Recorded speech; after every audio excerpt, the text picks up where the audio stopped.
نہ کوئی غم کرو نہ خوف، خوشیاں مناؤ جنت کی جس کا تم سے وعدہ کیا گیا تھا۔ اللہ کی ربوبیت پر اطمینان جب انسان کو ہو جاتا، میرا رب اللہ ہے، ربی اللہ، انسان کے لیے نہ کوئی کھٹکا، نہ کوئی خطرہ، نہ کوئی خوف، نہ کوئی حضور۔ جو کچھ ہو رہا ہے کس کے اذن سے ہو رہا ہے؟ اللہ کے اذن سے۔ اللہ کے اذن کے بغیر پتا تک نہیں ہلتا۔ یہ کوئی اندھا بہرا مادہ نہیں ہے جس سے مجھے کوئی خوف ہو۔ اندھا بھینسا چلا آ رہا ہو اس سے تو ڈرنے کا ہر انسان کو ڈرنا چاہیے، نہ معلوم کس کو ٹکر مار دے۔ لیکن نہیں، اس کائنات کو چلانے والا ایک سمیع و بصیر خدا ہے، وہ جو میرا دوست ہے، میرا ولی ہے۔ اللہ ولی الذین آمنوا یخرجہم من الظلمات الی النور۔ اللہ اہل ایمان کا ولی ہے، ساتھی ہے، پشت پناہ ہے، مددگار ہے، حمایتی ہے۔ بتائیے جسے یقین ہو جائے کہ اللہ میرا مددگار، اللہ میرا محافظ، اللہ میرا پشت پناہ، اللہ میرا حمایتی، اس کے لیے کوئی خوف ہوگا؟ اس سے کوئی ڈر ہوگا؟ میں مثال دیا کرتا ہوں ایک بہت سادہ، پنجاب کے دیہات کی۔ تو بڑا چودھری ہے اور کوئی غریب کسان ہے۔ اس غریب کسان کے جانوروں کو ہر وقت اندیشہ ہوگا چوری کا، کوئی میری بھینس کھول کر نہ لے جائے، کوئی میرا بیل کھول کر نہ لے جائے۔ لیکن جس کے بارے میں یہ سب کو معلوم ہو کہ وہ جو بڑا چودھری ہے وہ اس کا دوست ہے، اس کی بچیا کو کوئی خوف ہوگا؟ اس کی بھینس پر کوئی ہاتھ ڈالے گا؟ اسے کوئی اندیشہ ہوگا؟ نہیں۔ کیوں؟ کہ وہ بڑا چودھری، بڑا اس کا یہاں کا سردار، جاگیردار، سب کو معلوم ہے وہ میرا دوست ہے، کوئی میرے خلاف اقدام نہیں کر سکتا۔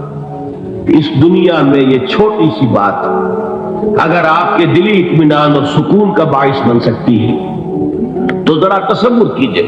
میں لفظ تصور استعمال کروں گا صرف اس لیے کہ اس کا ہم جس کو کہتے ہیں ادراک اور شعور کر نہیں سکتے، اگر کے ساتھ کر سکتے۔ اگر یقین ہو کہ اللہ میرا مددگار اور یقین ہو کہ اللہ ہر آن میرے ساتھ ہے، پھر کوئی خوف؟ کس کا خوف؟ کوئی شے اللہ سے بالا تر ہے؟ کوئی قوت اس سے زیادہ طاقتور ہے؟ کوئی اس کے ارادے کو بدلنے والا ہے؟ کوئی اس کی مشیت کے آڑے آنے والا ہے؟ یہی بات ہے جو حضور نے فرمائی، یہ ایمان کا حاصل ہے لب لباب، کہ دیکھو اچھی طرح اس بات کو ذہن نشین کر لو، اگر تمام انسان مل کر تمہیں کوئی نقصان پہنچانا چاہے نہیں پہنچا سکتے، مگر جو کچھ اللہ نے لکھ دیا ہو، اور تمام انسان مل کر تمہیں کوئی نفع پہنچانا چاہے نہیں پہنچا سکتے، مگر وہ شے جو اللہ نے طے کر دی۔ آپ پھر میں کہوں گا ذرا طاری کیجئے، اسے فرض کیجئے، اسے سوچئے۔ اگر اس حدیث پر ہمارا دل جھکا ہوا ہو تو کسی سے ڈر ہوگا؟ یہ مجھے نقصان نہ پہنچا دے، یہ میری رپورٹ خراب نہ کر دے، یہ میری انکریمنٹ نہ رکوا دے، یہ میرا یہ نہ بگاڑ دے، یہ میرے یہ نقصان نہ پہنچا دے۔ اس کا ڈر، اس کا ڈر، اس کا خوف، اس کی خوشامد، اس کے لیے جا کر طرح طرح سے اپنی عزت نفس کو ذلیل کروانا اس کے سامنے، یہ سب کچھ کیوں کرتا ہے انسان؟ جب سمجھتا ہے کہ اس کے ہاتھ میں میرا کوئی نفع ہے، اس کے ہاتھ میں میرے لیے کوئی ضرر ہے، یہ مجھے کوئی غضب پہنچا سکتا ہے، یہ مجھے کوئی نقصان پہنچا سکتا ہے، یہ میرے کوئی کام بنا سکتا ہے، یہ میری کوئی ضرورت پوری کر سکتا ہے، اسی کا نام شرک ہے۔ جہاں آپ نے یہ سمجھا کہ غیر اللہ کے اندر کوئی طاقت موجود ہے، وہی شرک ہے۔ بتوں سے تجھ کو امید ہے، خدا سے نو امیدی، مجھے بتا تو صحیح اور کافری کیا ہے؟ شرک تو یہ ہے جس پر بھی تمہیں یہ خیال ہے کلمہ ہے یہ کلمہ سوم لا حول ولا قوت الا باللہ، ذرا اس پر دل کو کبھی اگر آپ تصور کریں پھر فرض کریں دل ٹھک جائے اس پر، کوئی طاقت نہیں۔ یہی بات تھی جو شیخ عبد القادر جیلانی رحمۃ اللہ علیہ نے اپنی وصیت میں اپنے بچے سے کہی۔ 11ویں دینے والے ہیں لیکن حضرت شیخ عبد القادر جیلانی کی وصیت اور تعلیمات کو کتنے لوگ نہیں جانتے ہیں؟ یہ جن مقامات تک پہنچے ہیں وہ کس چیز کی بدولت پہنچے؟ انہوں نے جو پیغام دیا وہ کیا تھا؟ اے میرے بچے، جس طریقے سے قرآن مجید میں حضرت لقمان کی نصیحتیں جو ہے نقل کر دی گئی ہیں، میں یہ عرض کروں گا بالفرض اگر قرآن حضرت عبد القادر جیلانی کے بعد نازل ہوا ہوتا تو شیخ عبد القادر کی یہ نصیحتیں بھی قرآن میں درج ہوتی۔ اتنی اونچی نصیحتیں ہیں۔ اے میرے بچے، اس حقیقت کو ذہن نشین کر لے، لا فاعل فی الحقیقت ولا مؤثر الا اللہ۔ اس کائنات میں نہ کوئی فاعل حقیقی ہے نہ مؤثر حقیقی ہے سوائے اللہ۔ کسی شے میں کوئی تاثیر نہیں اگر اللہ نہ چاہے، آگ جلا نہیں سکتی اگر اللہ نہ چاہے، پانی ڈبو نہیں سکتا اگر اللہ نہ چاہے، زہر ہلاک نہیں کر سکتا اگر اللہ نہ چاہے، کوئی چیز فائدہ نہیں پہنچا سکتی اگر اللہ نہ چاہے۔ تو در در پہ کیوں سر جھکاتے ہو؟ در در پر کیوں جبیں سائی کرتے ہو؟ سب کے سامنے کیوں ہاتھ پھیلاتے ہو؟ ایک اللہ سے مانگو، ایک اللہ کے سامنے زمین پر اپنی جبین رکھو۔ لا فاعل فی الحقیقت ولا مؤثر الا اللہ۔ نظر آتا ہے ہمیں کہ پانی پیاس بجھا دیتا ہے، پیاس بجھانے کی صلاحیت پانی میں نہیں ہے، اللہ کے اذن سے۔ کھانا بھوک مٹا دیتا ہے، بھوک مٹانے کی صلاحیت کھانے میں نہیں ہے، اذن رب میں۔ دیکھیے یہی یقین تھا حضرت موسیٰ علیہ السلام کا واقعہ یاد کیجئے۔ سامنے سمندر آ گیا، قوم دیکھتی ہے پیچھے کہ گرد و غبار کا طوفان۔ معلوم ہوا کہ فرعون اپنے لشکر سمیت آ گیا۔ لشکر جب چلتا تھا تیز رفتاری کے ساتھ تو گرد و غبار کا جو طوفان اٹھتا تھا اس کا تصور کیجیے، اور لمحہ بلمحہ وہ قریب آ رہا ہے۔ پوری قوم نے کیا کہا؟ اے موسیٰ انا لمدرکون، اے موسیٰ ہم کو پکڑے گئے۔ قرآن مجید میں تو یہاں وہ باتیں نہیں لکھی ہیں، لیکن تورات میں یہ درج ہے کہ بنی اسرائیل جھگڑنے لگے، دست و گریبان ہو گئے موسیٰ کے ساتھ۔ موسیٰ نے یہاں مروایا لا کر، اس سے تو ہم ہی بہتر تھے، وہاں کھانے کو ملتا تھا، زندگی تو تھی، بیگار ہم کر رہے تھے، موت تو نہیں تھی۔ اب جو کچھ ہوگا اس کا تصور کرو، جس طریقے سے ہمارے ٹکڑے اڑائے جائیں گے۔ تو لڑ رہے ہیں حضرت موسیٰ علیہ السلام سے، یہ تورات کی تفصیل ہے۔ قرآن میں صرف اتنا آیا ہے، پریشان ہو کر انہوں نے کہا انا لمدرکون، موسیٰ ہم کو پکڑے گئے۔ اس وقت موسیٰ کا جواب کیا ہے؟ کلا ان معی ربی سیہدین، نہیں، میرے ساتھ میرا رب ہے، وہ راستہ دے گا۔ بتائیے کہاں راستہ نظر آ رہا ہے؟ یہ ہے ایمان بالغیب۔ راستہ نظر نہ آئے تب اللہ پر یقین ایمان ہے۔ جیب میں پیسے ہوں تب دل کو اطمینان ہے، تو ایمان کس پر ہوا؟ پیسے پر، اللہ پر نہیں۔ جب وسائل و ذرائع نہ ہو اور پھر یقین ہو کہ اللہ مسبب الاسباب ہے، وہ اسباب کا پابند نہیں ہے، وہ اسباب کا محتاج نہیں ہے، اسباب اس کے محتاج ہے۔ اگر یہ یقین ہے تو اللہ پر ایمان ہے، یہ نہیں ہے تو تمہارا ایمان اسباب پر ہے، وسائل پر ہے، ذرائع پر ہے، مادیات پر ہے، اللہ پر نہیں۔ اس وقت کہاں راستہ تھا؟ کوئی راستہ تھا؟ سمندر ہے اور ادھر سے لشکر آ گیا ہے۔ کلا ان معی ربی سیہدین۔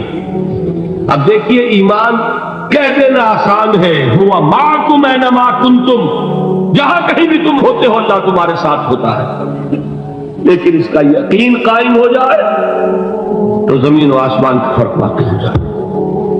یہی بات ہوئی حضور کے ساتھ۔ غار ہے، چھپے ہوئے ہیں محمد رسول اللہ اور آپ کے وہ یار غار ابو بکر صدیق رضی اللہ تعالی عنہ۔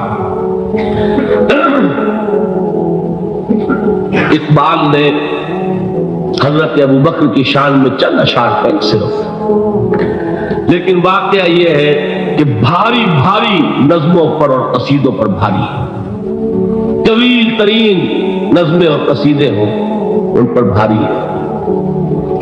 ہمتیں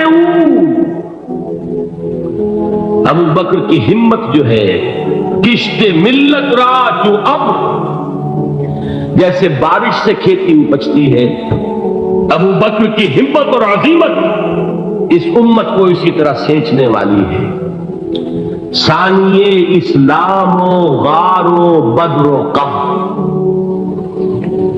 وہ دوسرے تھے اسلام میں، دوسرے پہلے کون تھے؟ انا اول المومنین، حضور فرماتے ہیں سب سے پہلا ایمان لانے والا میں، دوسرے ابو بکر۔ ویسے ہمارے ہاں یہ چلتا ہے اختلاف، حضرت علی پہلے ہیں کہ حضرت ابو بکر پہلے ہیں، لیکن اس میں بڑی خوبصورت تطبیق قائم کی ہے علماء نے، اور بہت صحیح ہے۔ چار کے بارے میں فیصلہ ہی مت کرو کہ کون پہلے، ان کی ایک عجیب تقسیم کرتی ہے۔ آزاد مردوں میں، بالغ مردوں میں سب سے پہلے ابو بکر، بچوں میں سب سے پہلے علی، خواتین میں سب سے پہلے خدیجہ، اور غلاموں میں سب سے پہلے زید بن حارثہ۔ بڑی پیاری تقسیم ہے، یہ چاروں ہی پہلے ہیں، ہر ایک کے لیے اولیت ہے۔ اور واقعہ یہ ہے کہ اگر زمانی اعتبار سے تعین ہوگا تو پہلے خدیجۃ الکبریٰ آئیں گی رضی اللہ تعالی عنہ۔ کسی اور سے بات کرنے کی نوبت بعد میں آ سکتی ہے، پہلے تو اہلیہ محترمہ سے بات ہوئی، آتے ہی پہلی وحی ہوئی ہے، ابھی تبلیغ کا حکم نہیں تھا۔ کس کو بتایا واقعہ؟ ابھی اپنی نبوت کی تبلیغ کا تو حکم ہی نہیں آیا۔ واقعہ کس کا ہے؟ وہ خدیجہ کا ہے۔ جب کہا ہے کہ خشیت علی نفسی، مجھے اپنی جان کا اندیشہ ہے، تو کیا جواب دیا خدیجہ نے رضی اللہ تعالی عنہا؟ وہ صدیقۃ الکبریٰ ہے۔ صدیقات جو ہے خواتین، ان میں چوٹی پر خدیجۃ الکبریٰ ہے رضی اللہ تعالی عنہا، اور صدیق جو مرد ہے ان میں صدیق اکبر ہے ابو بکر صدیق رضی اللہ تعالی عنہ، لیکن صدیقات میں چوٹی پر۔ جب حضور نے فرمایا خشیت علی نفسی، کیا فرمایا، کیا عرض کیا، کیسے تسلی دی؟